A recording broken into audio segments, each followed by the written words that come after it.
Malam hari ini kita belajar satu kebenaran firman Tuhan di mana kita akan dibawa untuk kita bisa peka mendengar, oh Tuhan bicara apa sih di dalam kehidupan saya. Kita buka terlebih dahulu di kitab Wahyu, pasal yang ketiga. Wahyu pasal yang ketiga ayat ke-20 sampai ayat ke-22. Ini sebagai firman Tuhan pembuka. Wahyu pasal yang ketiga ayat ke-20 sampai 22. Ya sudah ketemu, katakan puji Tuhan. Firman Tuhan katakan seperti ini. Lihat, aku berdiri di muka pintu dan mengetok. Jikalau ada orang yang mendengar suaraku, katakan mendengar suaraku. Dan membukakan pintu, aku akan masuk mendapatkannya dan aku makan bersama-sama dengan dia. Dan ia bersama-sama dengan aku. Barang siapa menang, ia akan kududukan bersama-sama dengan aku di atas tahtaku. Sebagaimanapun aku telah menang dan duduk bersama-sama dengan Bapakku di atas tahtanya. Ayat ke-22, siapa bertelinga hendaklah ia mendengar apa yang dikatakan Roh kepada jemaat-jemaat. Katakan amin. Tahukah Bapak Ibu Saudara bahwa kerinduan hati Tuhan itu adalah memperdengarkan suaranya di dalam kehidupan setiap kita. Kerinduan Tuhan adalah berbicara setiap hari di dalam kehidupan kita. Tidak pernah sedetik pun Tuhan itu tidak berbicara sebetulnya. Karena apa? Karena firman Tuhan jelas di dalam Wahyu dikatakan, aku berdiri di muka pintu dan mengetok. Jikalau ada orang yang mendengar suaraku dan membukakan pintu, aku akan masuk.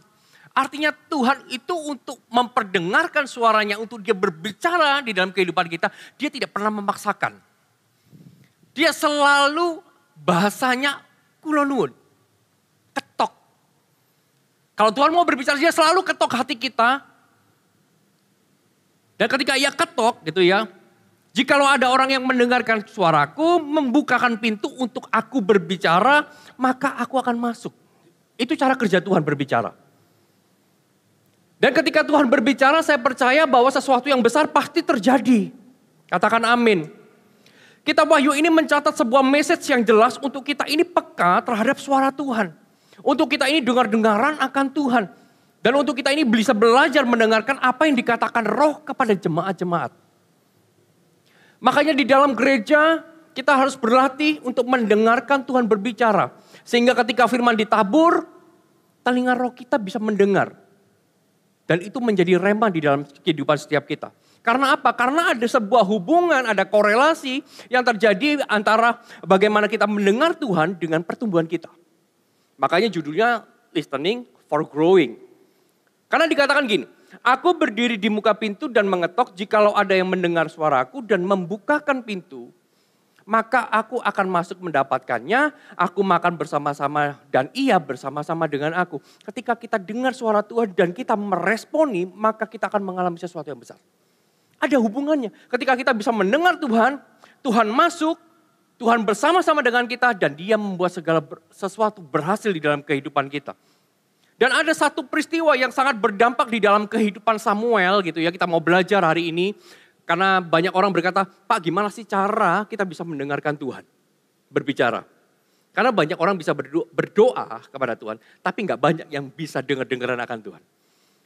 Dan di dalam peristiwa kehidupan Samuel ini kita bisa dituntun gitu ya, bisa diajar gimana sih cara untuk kita ini bisa dengar suara Tuhan. Karena dimulai dari belajar gitu ya, mendengar gitu ya. Sejak itu pertumbuhan Samuel ini menjadi orang-orang yang luar biasa. Orang yang luar biasa. Kita buka 1 Samuel pasal yang ketiga. 1 Samuel pasal yang ketiga ayat yang pertama sampai ayat yang ke-19. Saya akan bacakan buat Anda, bisa menyimak, bisa membaca juga di dalam hati. Samuel yang muda itu menjadi pelayan Tuhan di bawah pengawasan Eli.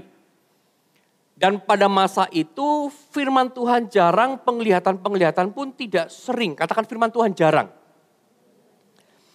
Pada suatu hari, Eli yang matanya mulai kabur dan tidak dapat melihat dengan baik sedang berbaring di tempat tidurnya. Lampu rumah Allah belum lagi padam. Samuel telah tidur di dalam bait suci Tuhan, tempat tabut Allah. Lalu Tuhan memanggil, Samuel, Samuel, dan ia menjawab, ya Bapa. Lalu berlarilah ia kepada Eli serta katanya, ya Bapa, bukankah Bapa memanggil aku? Tetapi Eli berkata, aku tidak memanggil, tidurlah kembali. Lalu pergilah ia tidur. Dan Tuhan memanggil Samuel sekali lagi. Samuel pun bangunlah, lalu pergi mendapatkan Eli serta berkata, "Ya Bapa, bukankah Bapa memanggil aku?" Tetapi Eli berkata, "Aku tidak memanggil anakku, tidurlah kembali." Samuel pun belum mengenal Tuhan, katakan belum mengenal Tuhan. Firman Tuhan pun belum pernah dinyatakan kepadanya. Dan Tuhan memanggil Samuel sekali lagi untuk ketiga kalinya. Ia pun bangunlah. Lalu pergi mendapatkan Eli serta katanya, "Ya Bapa, bukankah Bapa memanggil aku?" Lalu mengertilah Eli bahwa Tuhanlah yang memanggil anak itu. Sebab itu berkatalah Eli kepada Samuel, "Pergilah tidur, dan apabila ia memanggil engkau, katakanlah, berbicaralah Tuhan, sebab hambamu ini mendengar." Maka pergilah Samuel dan tidurlah ia di tempat tidurnya. Lalu datanglah Tuhan berdiri di sana dan memanggil seperti yang sudah-sudah, "Samuel, Samuel." Dan Samuel menjawab, "Berbicaralah sebab hambamu ini mendengar." Lalu berfirmanlah Tuhan kepada Samuel, "Ketahuilah, aku akan melakukan sesuatu di Israel, sehingga setiap orang yang mendengarnya akan bising kedua telinganya. Pada waktu itu aku akan menepati kepada Eli segala yang telah kufirmankan tentang keluarganya dari mula sampai akhir. Sebab telah kuberitahukan kepadanya bahwa aku akan menghukum keluarganya untuk selama-lamanya karena dosa yang telah diketahuinya. Yakni bahwa anak-anaknya telah menghujat Allah, tetapi ia tidak memarahi mereka. Sebab itu aku telah bersumpah kepada keluarga Eli bahwa dosa keluarga Eli takkan dihapuskan dengan korban sembelihan atau dengan korban sajian untuk selamanya." Samuel tidur sampai pagi, kemudian dibukanya pintu rumah Tuhan. Samuel segan memberitahukan penglihatan itu kepada Eli, tetapi Eli memanggil Samuel, katanya, "Samuel, anakku." Jawab Samuel, "Ya Bapa." Kata Eli, "Apakah yang disampaikannya kepadamu? Janganlah kau sembunyikan kepadaku, kiranya beginilah Allah menghukum engkau. Bahkan lebih daripada itu, jika engkau menyembunyikan sepatah kata pun kepadaku dari apa yang disampaikannya kepadamu itu." Lalu Samuel memberitahukan semua itu kepadanya dengan tidak menyembunyikan sesuatu apapun. Lalu kemudian Eli berkata, "Dia Tuhan, biarlah diperbuatnya apa yang dipandang baik." Dan perhatikan ayat terakhir. Dan Samuel makin besar, katakan makin besar. Dan Tuhan menyertai dia, katakan Tuhan menyertai dia. Dan tidak ada satupun dari firman-Nya itu dibiarkannya gugur, katakan amin. Bapak, Ibu, Saudara, setiap kita harus belajar mengenal suara Tuhan di dalam hidup kita. Kita harus belajar gimana cara gitu untuk kita bisa mendengar suara Tuhan. Karena dari Samuel ini kita bisa belajar, ketika Samuel ini belajar untuk mendengar suara Tuhan. Lihat di ujung hidupnya, firman Tuhan jelas berkata Samuel makin besar, bukan hanya fisiknya bertambah besar, urapannya pun juga besar. Kenapa? Karena Tuhan menyertai dia dan tidak ada satupun firman yang diucapkan itu gugur. Lihat, kehendak Tuhan jadi. Karena apa? Karena kita mendengar. Karena kita bisa mendengar Tuhan dengan baik, maka rencana Allah di dalam kehidupan kita bisa digenapi secara sempurna. Dan kita mau belajar firman Tuhan ini dengan baik-baik, Bapak Saudara. Di ayat yang pertama dikatakan seperti ini. Samuel yang muda itu menjadi pelayan Tuhan di bawah pengawasan Eli. Dikatakan Samuel yang muda. Dikatakan Samuel yang muda artinya Tuhan ini sedang tunjukkan melalui firman ini sebuah proses untuk kita belajar. Mendengar Tuhan itu enggak tiba-tiba kita bisa mendengar Tuhan dengan baik. Karena firman Tuhan jelas katakan Samuel yang muda itu mulai melayani. Ketika dia muda, dia mulai belajar mendengar suara Tuhan. Ada sebuah proses yang terjadi. Sebuah proses belajar untuk mendengar. Samuel pun belajar dimulai enggak langsung ahli mendengar Tuhan. Dia pun 3 kali salah. Ketika Tuhan berkata, "Samuel, Samuel," ya Bapa, dikiranya Imam Eli yang memanggil dia. Samuel pun juga masuk di tahap dia belajar peka mendengar Tuhan. Bahkan Samuel pun awalnya juga gak tahu itu suara siapa. Karena apa? Karena firman Tuhan jelas berkata, firman pada waktu itu jarang diberitakan. Dan Samuel belum mengenal Tuhan dengan baik. Dikatakan Samuel belum mengenal Tuhan, artinya ini orang awam sekali. Ini sama seperti kita, awam. Gimana sih dengar suara Tuhan? Apakah suara Tuhan itu audible di dalam kehidupan kita? Sehingga ketika kita tidur tiba-tiba, hai anakku. Ya Bapak, kita nggak mungkin kayak gitu. Begitu ada suara audible, hai anakku, kita pasti lari keluar. Pasti lari terbirit-birit. Pasti lari terbirit-birit. Apakah mendengar suara Tuhan itu berbicara seperti itu? No. Dimulai dari hal yang sederhana, Samuel pun juga memulai perjalanannya dari ketika ia masih muda, dia mulai belajar. Ada sebuah progres yang terjadi. Di firman Tuhan dikatakan ketika suatu malam Samuel berbaring, Tuhan mulai memperdengarkan suaranya dan memanggil Samuel. Dan disitulah awal mula Samuel ini belajar mendengarkan suara Tuhan. Dia nggak mengenal suara tersebut, gitu ya. Dan ia bertumbuh di dalam kehidupan yang waktu itu firman Tuhan jarang. Tetapi ketika dia mulai bisa mengenal Allah. Dan dia mulai bisa berkata bahwa hambamu ini siap mendengar. Firman Tuhan jelas berkata, Samuel makin besar dan Tuhan menyertai dia. Dan tidak ada satupun dari firman-Nya itu yang dibiarkannya gugur. Lihat, ada korelasinya. Orang yang bisa mendengar Tuhan, hidupnya pasti bertumbuh. Orang yang bisa mendengar Tuhan, melatih kepekaan telinga rohnya di dalam kehidupan sehari-hari. Pasti setiap janji yang diberikan Tuhan itu digenapi sempurna. Karena Tuhan gak akan izinkan firman itu gugur. Karena apa? Karena kita bisa mendengar. Lalu di ayat 19, dan Samuel makin besar dan Tuhan menyertai dia dan tidak ada satupun dari firman-Nya itu yang dibiarkan gugur. Dan dari Samuel ini mengajarkan kepada kita hikmat praktis bagaimana kita dapat memulai mendengarkan Tuhan. Melatih telinga roh kita sehingga at the end kita pun juga bertumbuh dan kehendak Tuhan jadi. Yang pertama, ada 3 hal yang bisa kita pelajari dari peristiwa ini melalui apa kita dapat mulai mendengar Tuhan berbicara. 1 Samuel pasal yang ketiga ayat yang pertama dikatakan seperti ini. Samuel yang muda itu menjadi pelayan Tuhan. Katakan menjadi pelayan Tuhan. Garis bawahi kata menjadi pelayan Tuhan. Yang pertama, bagaimana kita bisa melalui apa kita mulai mendengar suara Tuhan adalah melalui latihan hati yang tepat. Saya akan jelaskan nanti. Proper practice. Melalui latihan hati yang tepat. Pelatihan yang tepat untuk memulai belajar mendengar adalah dengan melayani Tuhan. Dengan kita melayani Tuhan, sekalipun keadaan di sekitar Samuel waktu itu nggak memungkinkan, nggak mendukung, karena pada masa itu firman Tuhan jarang, penglihatan pun tidak sering, Samuel tetap memulainya. Samuel tetap memulai pelayanan. Dia mulai melayani Tuhan, walaupun penglihatan jarang, visi jarang, mujizat jarang dinyatakan, Tuhan jarang berbicara. Ia menjadi pelayan Tuhan tidak tunggu disuruh. Tidak tunggu dapat penglihatan. Karena seringkali kalau kita disuruh melayani, tunggu waktunya. Betul? Ayo melayani, masih tunggu waktunya. Samuel gak perlu tunggu. Tunggu waktu yang baik. Tunggu nanti Tuhan berbicara, kamu harus melayani, baru kita melayani. No. Ini adalah latihan pertama. Latihan hati yang tepat atau proper practice akan membuat kita bisa mendengar Tuhan bicara.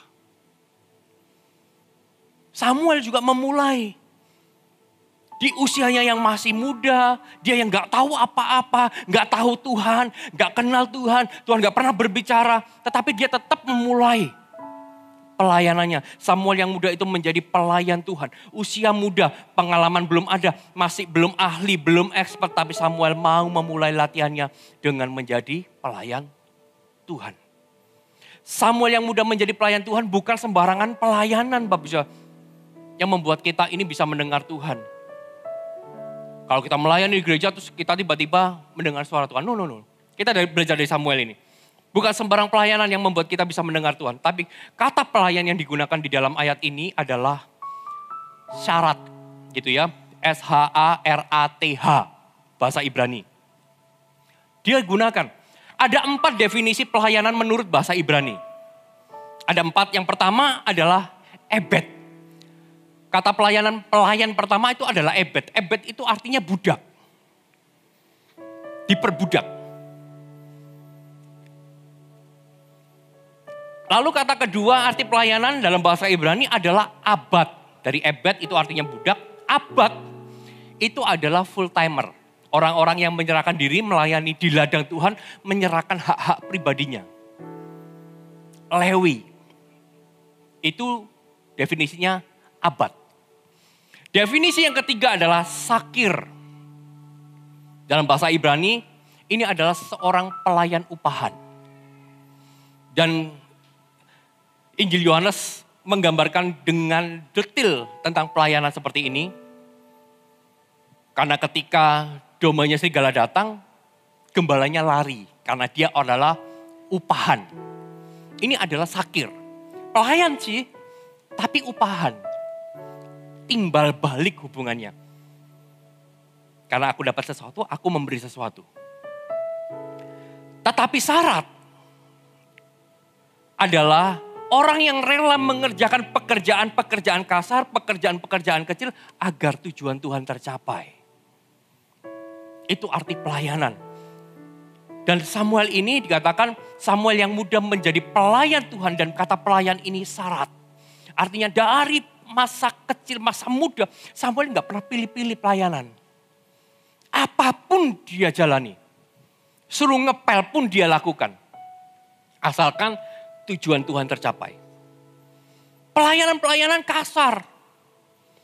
Pelayanan-pelayanan yang mungkin Imam Eli dan anak-anaknya nggak mau sentuh. Samuel sentuh di sana.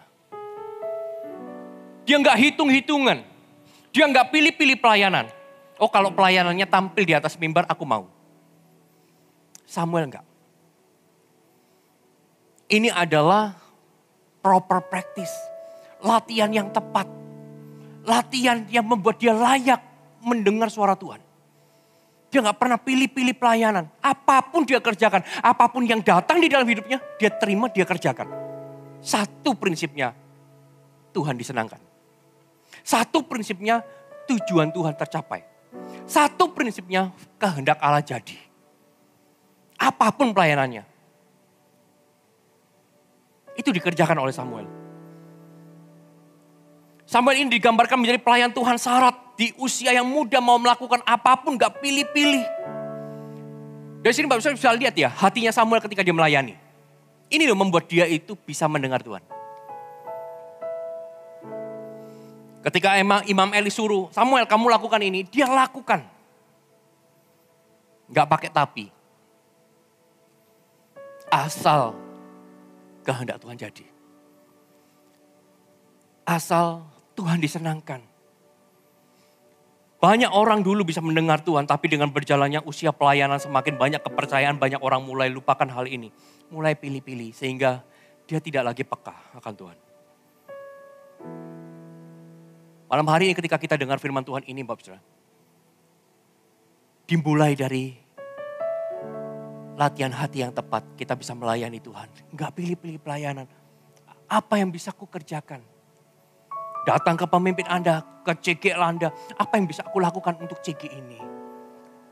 Apapun. Pelayanan sekecil apapun aku akan lakukan. Yang penting kebangunan rohani terjadi atas CG ini. Saya bisa ada di tempat ini gitu ya. Juga dimulai dari pelayanan sederhana, pelayanan kecil. Ketika saya masih jemaat dan saya masih digembalakan di CG, waktu itu di Sidoarjo. Di Surabaya Barat. Pelayanan pertama saya adalah pelayanan onde-onde. Saya sebutnya itu. Pelayanan pertama saya adalah pelayanan OT-OT. Kenapa? Karena bagian saya adalah membawa Ramatama. Dan yang waktu itu yang lagi ngehits memang gorengan. Sampai hari ini sih gorengan dan terang bulan. Masih kan? Masih makan terang bulan di CG? Itu dari zaman saya loh. 2004-2005 lah. Masih hits. Ketika ditanya siapa besok yang mau bawa Ramatama. Saya gak punya skill, gak punya kemampuan apa-apa. Berkhotbah jangankan berkhotbah, doa aja keringat dingin. Tapi ketika ditawarkan siapa yang besok mau bawa Ramatama. Saya mau. Bawa berapa orang? Terserah kamu tergeraknya berapa. Satu orang makan satu boleh, satu orang makan dua juga boleh. Saya ambil bagian itu, saya masih ingat ambil bagian itu. Lalu di hari di mana CG itu dimulai, saya beli waktu itu, saya masih ingat ada onde-onde mini gitu ya. Ada gorengan campur gitu ya, tahu isi ote-ote, tempe goreng. Saya masukkan jadi satu kresek, minyaknya berenang-renang gitu ya. Cabai masukin semua, petis masukin semua. Dan ketika sudah dibungkus, Pak ini pesanannya. Saya ambil itu, saya mulai belajar doa di situ. Biar melalui gorengan ini ya Tuhan, namamu disukakan. Biar melalui ote-ote ini ya Tuhan, damai sejahtera-Mu ada di dalam hidup anak-anak JG. Saya doakan sederhana. Saya mulai bawa, gak pilih-pilih. Saya mulai bawa itu dimakan sama-sama happy. Ketika ditanya lagi minggu depan siapa yang mau pelayanan ramah tamah, saya angkat tangan lagi. Karena itu yang paling mudah. Tinggal beli kan, tinggal beli tinggal bawa. Doakan makanan itu lebih gampang daripada suruh doa di depan orang. Doakan makanan gampang, hai ote-ote, jadilah berkat. Buat orang yang memakanmu, nggak ada yang denger. Kalau ada yang denger pasti diketawain kan. Tapi lebih mudah berdoa di depan ote-ote gorengan itu, terang bulan itu lebih mudah. Daripada, Jeffrey kamu pimpin doa penutup ya, itu sudah keringat dingin, hilang semuanya. Jadi ketika tanya siapa yang besok yang mau ramah-tamah, saya selalu angkat tangan. Sampai akhirnya orang itu bosen. Karena apa? Terang bulan ote-ote, terang bulan ote-ote. Jadi akhirnya pemimpinnya sudah gantian. Biar yang jadi berkat gantian. Enggak kamu terus. Ketika ditanya, siapa yang besok yang bisa jemput anak ini? Saya selalu angkat tangan. Saya. Karena yang jemput lebih gampang daripada berdoa. Cuman jemput kan, it's okay, lebih simple. Saya jemput. Tapi justru ketika saya memulai perjalanan ministry dengan hal yang sederhana. Ketika ditanya, apa pelayanannya? Jemput-jemput. Antar jemput. Waktu itu saya masih ingat di GMS Sidoarjo tidak ada full timer yang bisa setir mobil. Saya orang pertama yang setir mobil. Yang bisa setir mobil. Jemput anak-anak kecil Eagle Kids. Gak ada. Saya bawa L300 itu. Setir jemputin anak-anak kecil itu untuk bisa ibadah. Gak ada yang bisa setir. Saya bisa setir. Saya lakukan itu. Gak pilih-pilih. Kalau tanya pelayanannya apa? Antar jemput. Pelayanannya apa Pak Jeff? The Man of Terang Bulan. Itu pelayanannya, simple. Tapi justru dimulai dari ministry yang sederhana. Saya bisa bicara, bisa dengar Tuhan bicara.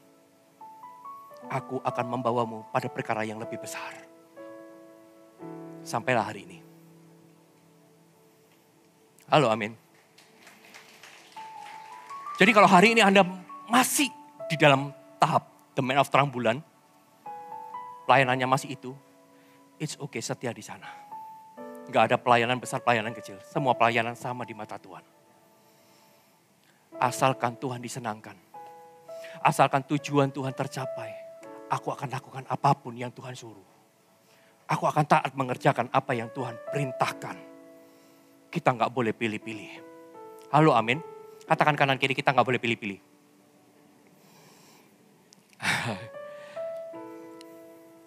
Kalau boleh pilih, pilihlah yang terang bulan itu. Siapa yang sudah tergabung di dalam Connect Group? Bisa lambaikan tangan. Yang sudah. Di dalam Connect Group.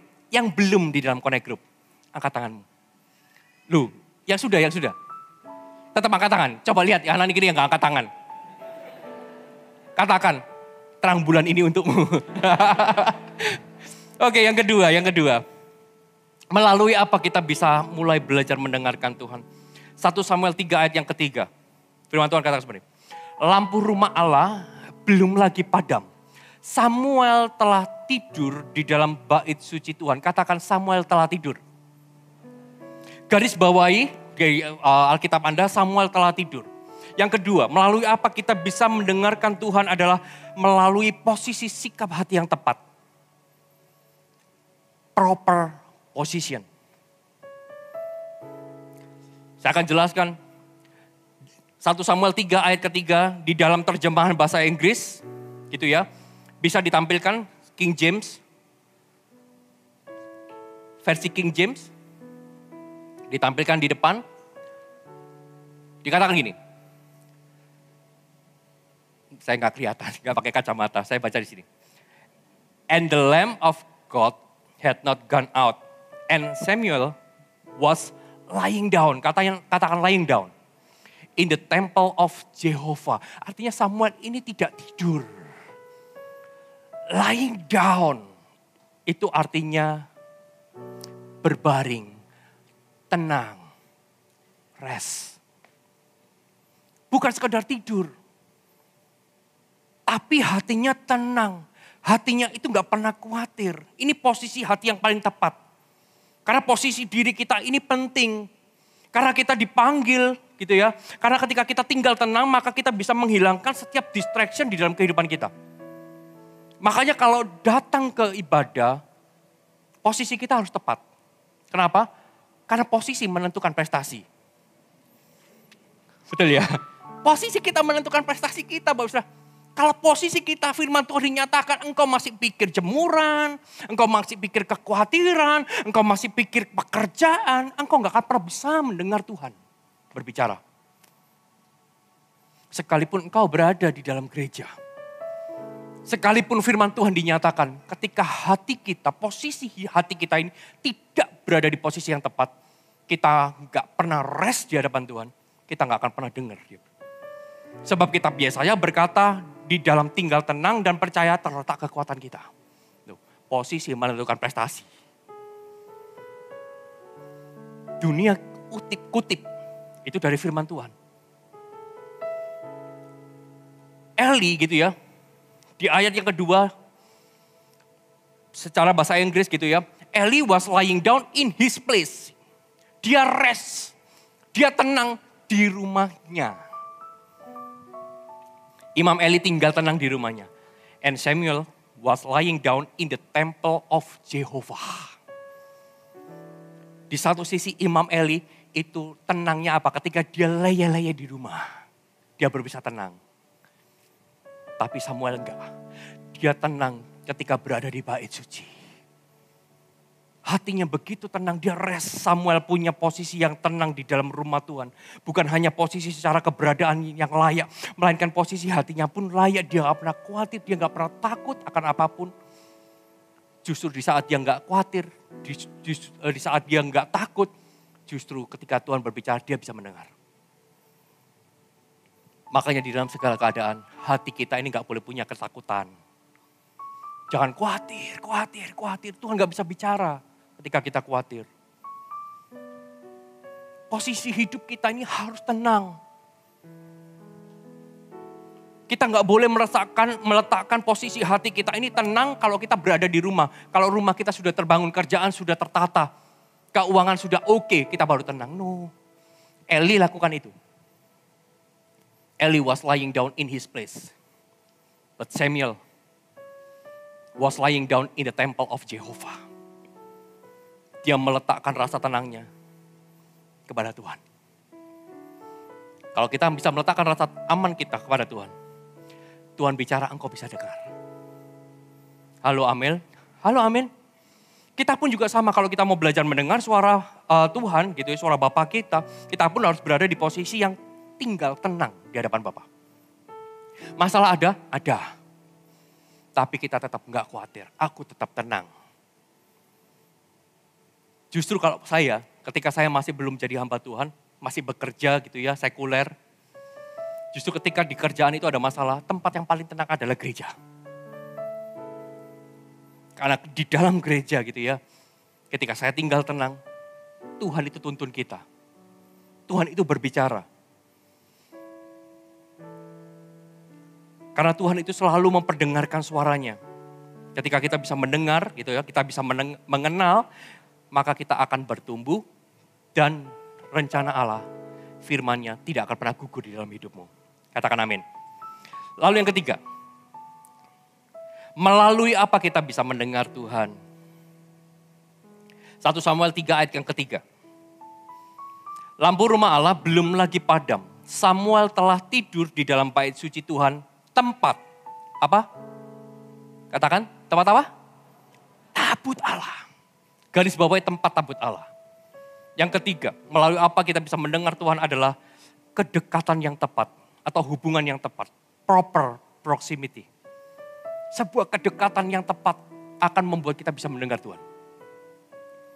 Samuel ini gak cuma sekedar tidur di bait suci, tapi dia pilih tempat yang paling dekat. Tempat tabut Allah. Samuel hidup di dalam hadirat Tuhan, ia dekat sekali dengan Tuhan. Tempat tabut Allah adalah tempat di mana Tuhan itu ada di situ. Tempat di mana Tuhan itu tinggal di situ. Semakin dekat kita gak semakin banyak bicara. Karena semakin dekat kita hanya cuma bisa mendengar Tuhan bicara. Kalau kita masuk, kita doa saat teduh, kita masih bisa bicara sama Tuhan. Artinya kita belum dalam. Karena semakin dalam kita gak bicara, tapi Tuhan yang bicara. Makanya firman Tuhan jelas dikatakan di ayat ke 10. Lalu datanglah Tuhan berdiri di sana dan memanggil seperti yang sudah-sudah. Samuel, Samuel, dan Samuel menjawab, berbicaralah sebab hambamu ini mendengar. Ini level yang paling dalam. Kita gak lagi berbicara, tapi Tuhan berbicaralah. Aku siap mendengar. Semakin dekat gak semakin banyak bicara, karena semakin dekat, semakin dalam kita hanya bisa mendengar dia bicara. Ada 3 bagian kemah suci atau bait Tuhan. Yang pertama berbicara tentang pelataran. Kalau kita baca Perjanjian Lama ada pelataran, tempat di mana kita melayani dan manusia masih bisa melihat kita.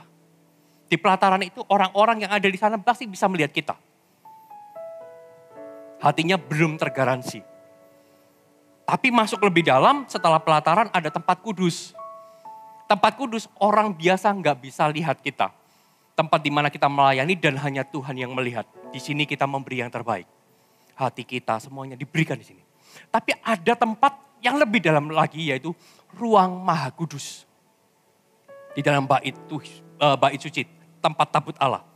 Ruang maha kudus di sini tempat tabut perjanjian berada. Tempat Tuhan ini hadir, lambang kehadiran Tuhan. Tempat di mana 2 loh perintah Allah itu disimpan. 2 loh itu berbicara, Tuhan yang berbicara sama kita. Dia memberikan perintahnya. Makanya di tempat ruang maha kudus, tempat di mana Samuel ada, tempat tabut Allah. Samuel langsung berkata, berbicara Tuhan sebab hambamu ini mendengar. Ini adalah sebuah kedekatan yang tepat. Orang yang dekat dengan Tuhan memilih kedekatan yang tepat. Maka dia akan terus mendengar Tuhan berbicara di dalam kehidupannya.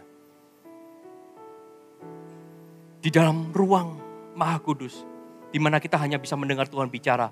Kita nggak sibuk, nggak banyak agenda yang justru banyak mendistract kita untuk dengar Tuhan. Nggak cuma sibuk melayani, tapi pelayanan kita benar-benar pelayanan yang dekat sama Tuhan. Nggak cuma sibuk bekerja, tapi izinkan kita masuk lebih dalam, cuma satu tujuannya mendengar Tuhan bicara. Mau masuk lebih dalam? Kemanakah aku dapat pergi menjauhi roh-Mu Tuhan? Ku berlari mendaki ke langit, namun Engkau ada di sana. Aku terbang dengan sayap fajar, diam di ujung bumi. Namun tangan-Mu menuntunku selalu, bawaku mendekat padamu. Engkau Tuhan Allah Maha Tahu, betapa dahsyatnya kuasa-Mu, hadirat-Mu kini penuhiku. Bawaku mendekat padamu di ruang maha kudus. kita nggak bisa, kita akan dengar dia bicara. Samuel memilih kedekatan yang tepat. Gak cuma sekedar dia rest di bait suci, tapi tempat tabut Allah. Gak cuma sekedar pelataran, gak cuma sekedar kita melayani Tuhan supaya dilihat manusia.